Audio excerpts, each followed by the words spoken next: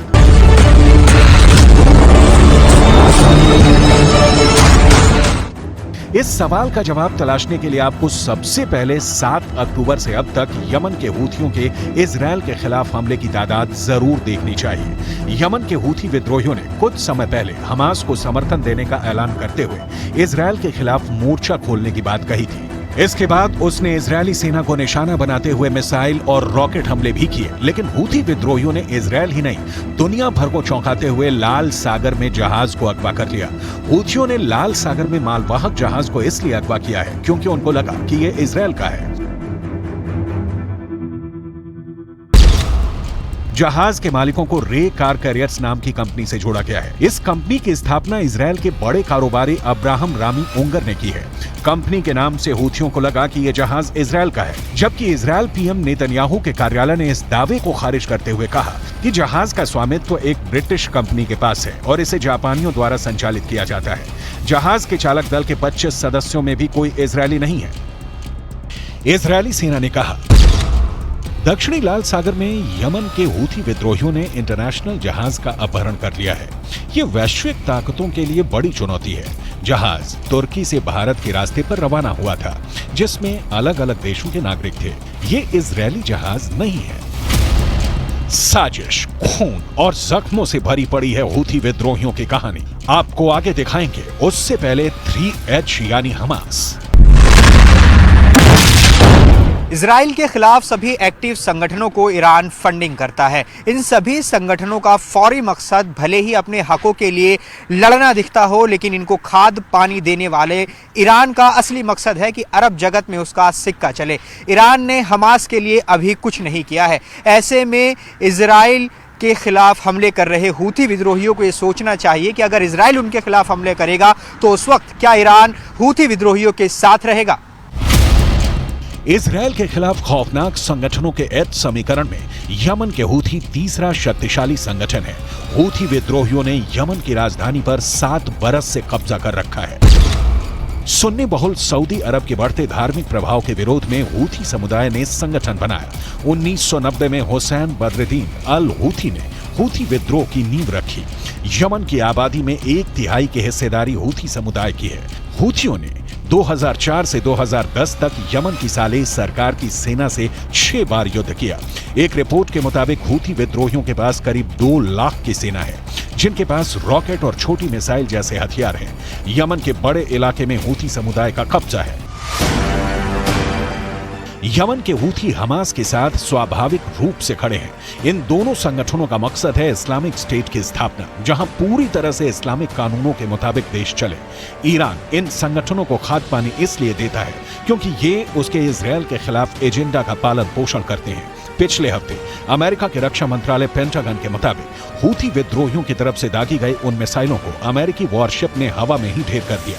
Pentagon की एक report में यह दावा किया गया कि यमन से हूथी विद्रोहियों ने 3 मिसाइलें और कई ड्रोन लॉन्च किए थे, जो यमन से उत्तर दिशा की तरफ बढ़ रहे थे, जिससे यह आशंका जताई गई कि ईरान के इशारे पर हूथी विद्रोही इजरायल पर हमला करने के फिराक में थे। लेकिन उनका इजरायल पर हमले का प्लान तब फेल हो गया जब लाल सागर में तैनात अमेरिकी युद्धपोत ने उनकी मिसाइलों और ड्रोन को मार गिराया। लेकिन दावा किया जा रहा है कि अगर हूथी विद्रोहियों की तरफ से दागी गई वो तीनों मिसाइलें इजरायल तक पहुंच जाती तो वहां भयानक तबाही मच सकती थी। हालांकि इजरायल के सबसे बड़े मददगार अमेरिका ने हूथी विद्रोहियों के इस हमले को नाकाम कर ईरान को बड़ा झटका दिया। लेकिन जब हूथी जहाज तक उठा ले जा रहे हैं तो जाहिर है लाल सागर में अमेरिका को चौकसी बढ़ानी होगी। यहाँ लाल सागर का पूरा भूगोल समझना जरूरी है, क्योंकि इजरायल पर यमन की ओर से हमला इसी क्षेत्र से हो सकता है। लाल सागर के पूर्वी तट से सटे देश हैं सऊदी अरब और यमन, जबकि पश्चिमी तट से सटे देश हैं मिस्र, सूडान, इरिट्रिया और जिबूती। इनमें से मिस्र और यमन के साथ इजरायल की सीधी फाइट है। यमन के हूथी इजरायल के सबसे बड़े दुश्मन बन गए हैं। हमास के संपूर्ण खात्मे के बावजूद हूथियों से इजरायल को आज ना कल 2-2 हाथ करना ही होगा। मुश्किल यह है कि यमन हमास का गाजा नहीं है। यमन पर हमले के लिए इजरायल को ईरान से फरिया लेने की रणनीति बनानी होगी, और यह तभी संभव है जब इजरायल के डिफेंस फोर्स यानी IDF यह ऐलान कर दे कि उसने हमास के अंतिम आतंकी को मार गिराया है। गाजा में ऑपरेशन कामयाब हो गया है।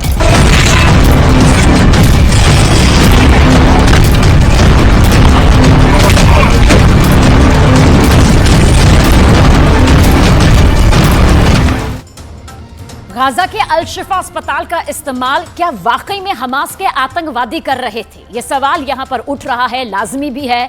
अस्पताल का आखिर पूरा सच है क्या? इस बारे में कुछ भी कह पाना बेहद मुश्किल है, क्योंकि गाजा पट्टी के अंदर फिलिस्तीन के पत्रकारों की लगातार मौत हो रही है। 45 से ज्यादा पत्रकार रिपोर्टिंग करते हुए अपनी जिम्मेदारी निभाते हुए मारे जा चुके हैं। गाजा से आ रही खबरों पर भी इस वक्त इजराइल का पहरा लगा हुआ है, लेकिन जो खबरें छन छन कर आ रही हैं वो बेहद खौफनाक और बेहद डरावनी हैं।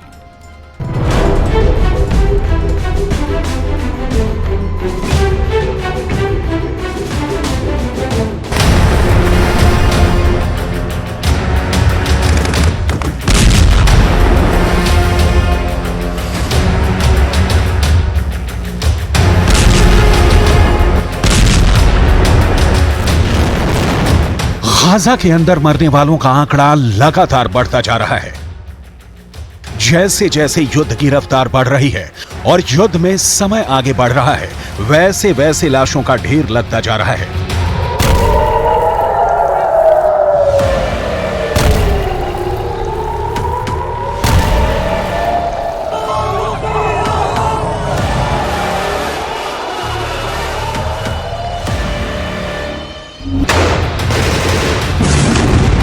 मौजूदा आंकड़े बता रहे हैं कि गाजा पट्टी के अंदर इजरायल के हमले में अब तक 13,000 से ज्यादा लोग मारे जा चुके हैं।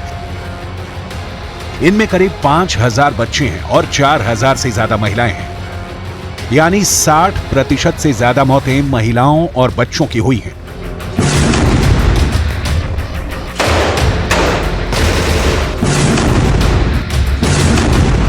जैसे जैसे इन हमलों में मौतों को लेकर इजरायल पर दुनिया का दबाव बढ़ रहा है, वैसे वैसे इजरायल 7 अक्टूबर की दहशत भरी कहानियों को दुनिया के सामने पेश करके दोबारा 7 अक्टूबर जैसी सहानुभूति हासिल करने की पुरजोर कोशिश कर रहा है।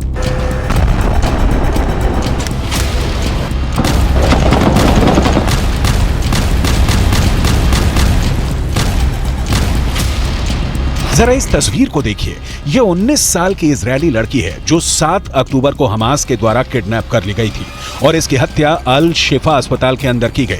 यह दावा इजरायल डिफेंस फोर्स ने किया है। यह हत्या कितनी दर्दनाक थी और इस हत्या को छुपाने के लिए हमास ने क्या कोशिश की, इजरायल डिफेंस फोर्स ने इस पर क्या बयान दिया है और इस लड़की की जिंदगी खत्म होने के पीछे की सारी कहानी क्या है, ये हम आपको आगे बताने वाले हैं। लेकिन सबसे पहले हम बात करेंगे गाजा के अल शिफा अस्पताल की, जहां पर इजरायल डिफेंस फोर्स ने एक और खतरनाक सुरंग ढूंढने का दावा किया है। इजरायल डिफेंस फोर्स के द्वारा तलाश की गई ये वो नई सुरंग है जो अल शिफा अस्पताल के कैंपस के अंदर मिली है। इसके पहले भी इजरायल डिफेंस फोर्स ने एक और सुरंग अल शिफा अस्पताल के पास होने का दावा किया था और उसकी तस्वीरें भी जारी की थी। देखिए किस तरह से इजरायल डिफेंस फोर्स के एक सैनिक ने एक ही वीडियो में, एक ही फ्रेम में अल शिफा अस्पताल की इमारत और अल शिफा अस्पताल के बाहर मिली सुरंग की तस्वीर को कैद किया था और दुनिया के सामने रखा था। लेकिन अब ये दूसरी सुरंग है जो अल शिफा अस्पताल के कैंपस के अंदर मिली है। प्रोपेगेंडा करने में माहिर इजरायल डिफेंस फोर्स ने बाकायदा एक वीडियो जारी किया है और उस वीडियो में दिखाया गया है कि ये सुरंग किस तरह से अल शिफा अस्पताल के कैंपस के अंदर से मिली है। सुरंग को अल शिफा अस्पताल की फेंसिंग के अंदर दिखाया गया है। ये सुरंग जो कि ऊपर से एक बड़े गड्ढे जैसी नजर आती है, इसके आसपास इजरायल के तमाम सैनिक नजर आ रहे हैं और इस सुरंग के अंदर बाकायदा लेजर रोशनी करके ये दिखाया गया है कि ये सुरंग कितनी गहरी है। इजरायल डिफेंस फोर्स का दावा है कि ये सुरंग 50 मीटर से ज्यादा लंबी है। ये सुरंग आखिर अंदर कहां तक गई है? क्या वाकई में अल शिफा अस्पताल के नीचे बने हेडक्वार्टर से ये सुरंग जुड़ती है? ये वो सवाल हैं जिनका जवाब इजरायल डिफेंस फोर्स को देना है।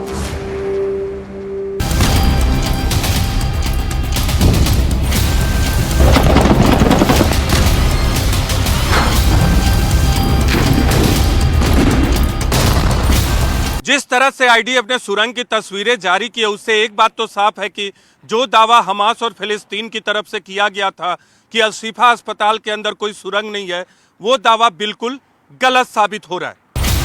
इसके अलावा एक डे केयर सेंटर की तस्वीर भी इजरायल डिफेंस फोर्स ने जारी की है और इस डे केयर सेंटर के अंदर, यानी वो जगह जहां पर बच्चे खेलते थे, यानी किंडरगार्टन, वहां से हथियार मिलने की तस्वीर भी इजरायल ने जारी की है। फिलहाल सबसे बड़ी बात यह है कि इजरायल डिफेंस फोर्स लगातार गाजा पट्टी के अस्पतालों, खासकर उत्तर गाजा के अस्पतालों पर अपना शिकंजा कसती जा रही है। फिलिस्तीन के एक अखबार में यह दावा किया गया है कि इजरायल ने ताजा हमला गाजा के इंडोनेशिया अस्पताल पर किया है। इस हमले में 8 लोगों की मौत का दावा किया जा रहा है और अल शिफा अस्पताल की तर्ज पर अब गाजा के इंडोनेशिया अस्पताल को भी घेर लिया गया है। शायद इजरायल डिफेंस फोर्स को इंडोनेशिया अस्पताल में भी हमास के मिलिट्री बेस होने का शक है। दूसरी तरफ गाजा के अल शिफा अस्पताल में 3 साल तक काम कर चुके ब्रिटेन के एक डॉक्टर ने फ्रांस 24 नाम के एक न्यूज चैनल को दिए इंटरव्यू में कई चौंकाने वाले दावे किए हैं। अल शिफा अस्पताल और हमास के सुरंग हेडक्वार्टर से जुड़े इन दावों पर बाद में बात करेंगे, लेकिन सबसे पहले बात करते हैं नोवा मार्कियानो की। ये तस्वीर नोवा मार्कियानो की है, जिसकी उम्र 19 साल थी और वो इजरायल डिफेंस फोर्स के अंदर एक महिला सैनिक थी। 7 अक्टूबर को नोवा मार्कियानो का अपहरण हमास के आतंकवादियों ने कर लिया। जिस ठिकाने पर नोवा को बंधक बनाकर रखा गया, वहीं पर 9 नवंबर को इजरायल डिफेंस फोर्स ने एक एयर स्ट्राइक की थी। उस एयर स्ट्राइक में नोवा को बंधक बनाने वाले आतंकवादी मारे गए थे। नोवा को भी चोट लगी थी, लेकिन नोवा की जान बचाई जा सकती थी। अब इजरायल डिफेंस फोर्स ने दावा किया है कि घायल अवस्था में नोआ को अल शिफा हॉस्पिटल के अंदर ले जाया गया था, लेकिन अल शिफा अस्पताल के अंदर ही नोआ की हत्या हमास के एक आतंकवादी के द्वारा कर दी गई थी। इजरायल के अखबार टाइम्स ऑफ इजरायल का दावा है कि नोआ की लाश अल शिफा अस्पताल के पास ही मिली है। Independent pathological report has determined Noah's injuries were not life-threatening. I repeat, Noah's injuries were not life-threatening. What happened to Noah? The world should ask what happened to Noah. According to the intelligence we have in our hand, a concrete intelligence, Hamas terrorists took Noah into Shifa Hospital, where she was murdered quickly. Hamas murdered Noah inside Shifa Hospital. Israel defence force ने लगभग 1 हफ्ते से अल शिफा अस्पताल पर कब्जा कर रखा है और वो अल शिफा अस्पताल की सीसीटीवी फुटेज को खंगाल रही है।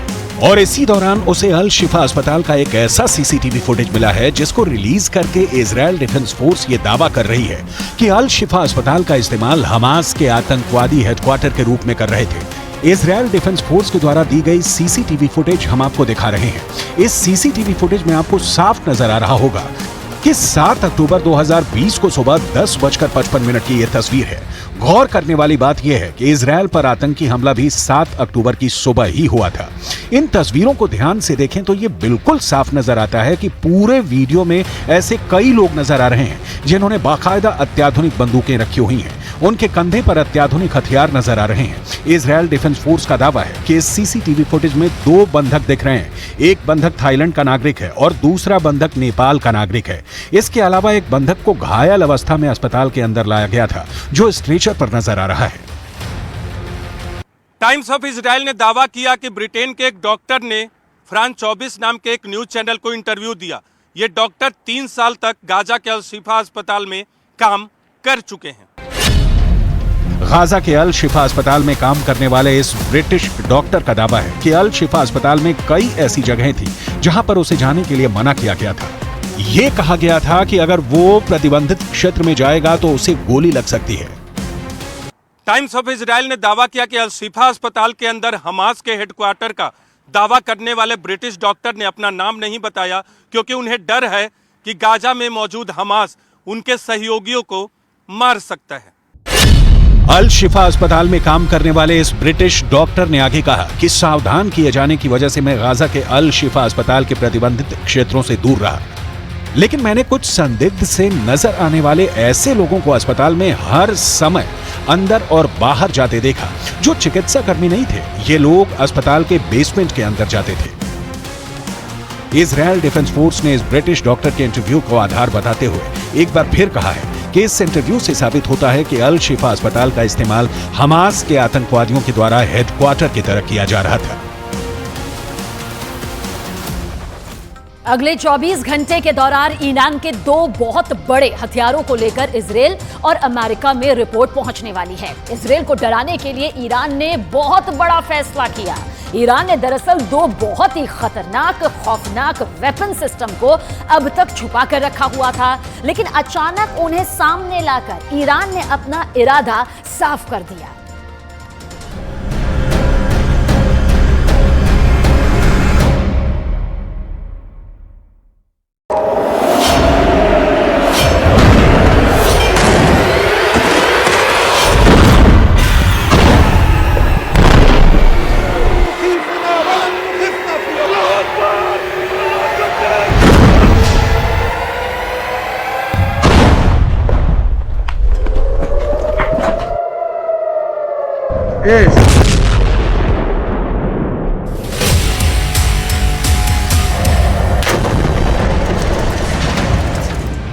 एक तरफ गाजा पर बमबारी हो रही है,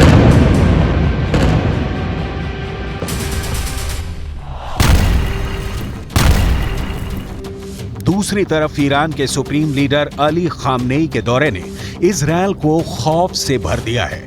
एक तरफ इजरायल पर बम गिर रहा है, दूसरी तरफ ईरान से आई इन तस्वीरों ने नेतन्याहू की सेना का दिल बैठा दिया है।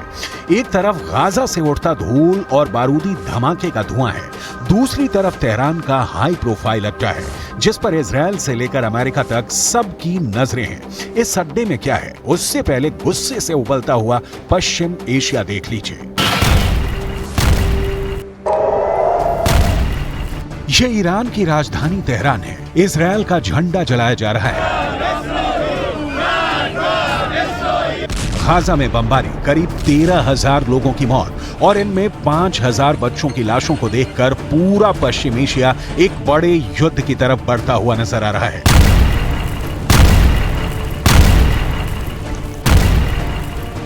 ईरान पर पब्लिक का दबाव बहुत ज्यादा है। तेहरान में रोज प्रदर्शन हो रहे हैं। यही वजह है कि ईरान के सुप्रीम लीडर अली खामनेई को उस अड्डे पर जाना पड़ा जहां ईरान के सबसे खतरनाक हथियार रखे गए हैं।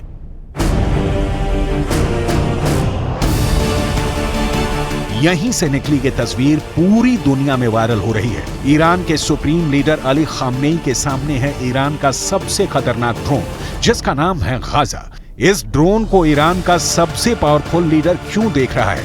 इस वक्त पूरी दुनिया में इसके मतलब निकाले जा रहे हैं। ईरान ने गाजा नाम का जो ड्रोन बनाया है, ये 2000 किलोमीटर के दायरे में ऑपरेट कर सकता है। ये 35 घंटे तक 350 किलोमीटर प्रति घंटे की रफ्तार से उड़ान भर सकता है। 35,000 फीट की ऊंचाई तक उड़ सकता है और सबसे खास बात कि ये 13 मिसाइल लेकर उड़ सकता है।